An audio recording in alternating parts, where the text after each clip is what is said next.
think you're going to go to New York and make a lot of money. Well, Yeah.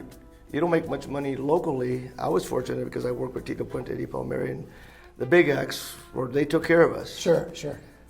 But had I not had that, well, they're working for the same price they're working here for the local gigs. Really? But in New York, you get hooked up with the tours. Also, the press is right there. You show up in New York, you start to play. Before you know it, you're in Downbeat Magazine or some magazine because somebody showed up to the club. Yeah. When I worked with Ray Charles, that was a great experience because he's the only guy I ever auditioned for. Really? And he put me through a 12-hour audition. He flew me in from New York. I sent him a tape of me and Johnny Griffin and Tete Montolu playing. Sure. And he liked that quite a bit, and he called me up. And he said, I want you to come down and play my band. I got to hear you. You sound good, kid, but I got to hear you with my band. You want to hear you in person? In person. So he flew me down there, 12-hour audition. Really? Wow. And So was he playing with you during the... The whole band. Yeah, the whole band. Okay, The whole sure. band. Yeah. He'll rehearse 12, 14 hours a day. Oh, that's... And we that's played, what and we musicians played, like, and yeah. we played. And when he hired me, I felt like, wow, the genie hired me. Yeah, Everyone else, I just got the gig. that's great. But he actually auditioned me, so it was an honor, and it kind of gave me some fortitude on myself to think like, man, maybe I can make it in this business. It was one of my first gigs, besides Clark Terry. Clark Terry was my first tour, and then I went to back to Vegas, and I worked at the Dunes Hotel. The Dunes Hotel alone for 3.5 years. Then I got the call for Ray, and yeah, he was quite the person. I worked with 3 blind people, Ray Charles, Tete Montolu, and Stevie Wonder. And from working with 3 blind people, I realized that they see more than us and hear more than I us. hear that. Clark Terry, I used to call him the jazz Dalai Lama, basically. Because there's one of the guys that, he taught Miles, taught Quincy. I was one of his students. Winton was one of his students, Roy Hargrove, just to name a few. Everybody had a chance to go study with Clark, and he was always there to donate his time. Tito Puente opened up the whole Latin world for me. From Eddie Palmieri, I spent 4.5 years with Tito, 6.5 with Eddie Palmieri. And I ended up playing with Pete Conde, Canario, India. Yeah. When I played with Luis Miguel, I hit packing 180,000 to 240,000 people a night. We're playing hard, real hard. Yeah.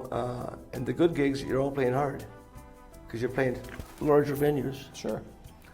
What was the largest venue? You'd say? Glastonbury, How many people? 260,000 people. Oh my goodness. 10 stages. We had like an hour to kill. We took a walk and we got lost. Where are we? It was like funny. Woodstock. You come in and there's like miles and miles and miles of parked cars. Right. And then miles and miles and miles of tents.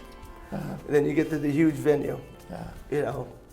Yeah, but I like playing larger venues because then people are there to listen. I give a lot because I mentor students throughout the last 35, 40 years, I guess. Yeah. Or just last year I gave away in Chile 5 flutes, 5 clarinets, 3 trumpets, and a trombone to kids. Did you play elbows? You play them No, all? I play trumpet and flugelhorn, and little congas. I write from the piano, and percussion. I like to sing and scat. Yeah.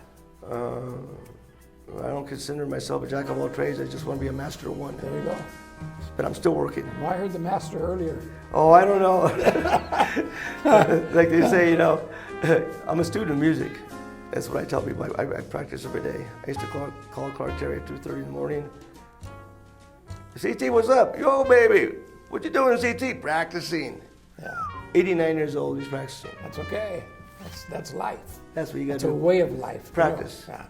We played for Tony Bennett one year.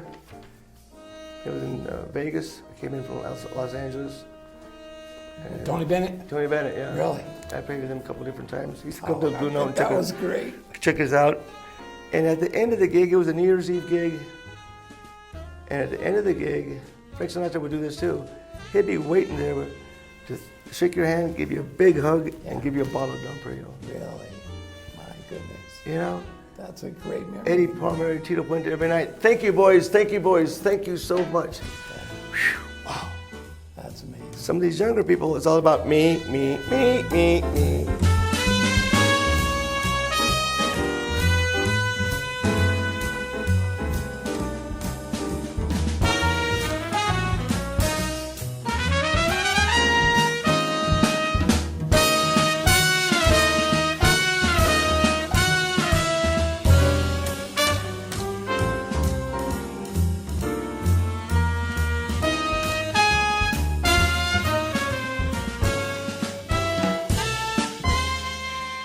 Master trumpeter Tony Lujan, whose credentials read like the who's who of world-class jazz musicians. This native son of New Mexico credits his initial music interest to his father, who played trumpet, accordion, and was a vocalist growing up in the Albuquerque Public School System's music programs. Tony showed incredible potential early at age 14, and a member of the Albuquerque Youth Orchestra. He was to meet for the first time another person that Tony says changed his life, and it was world-renowned jazz giant Clark Terry. Tony became his apprentice and says that Clark not only coached him in jazz, but explained the spirituality that is more often than not gifted to this level of player. His credits are much too numerous to list, but I'll mention a few: Ray Charles, Dizzy Gillespie, Frank Sinatra, Tito Puente, Eddie Palmieri, and so on.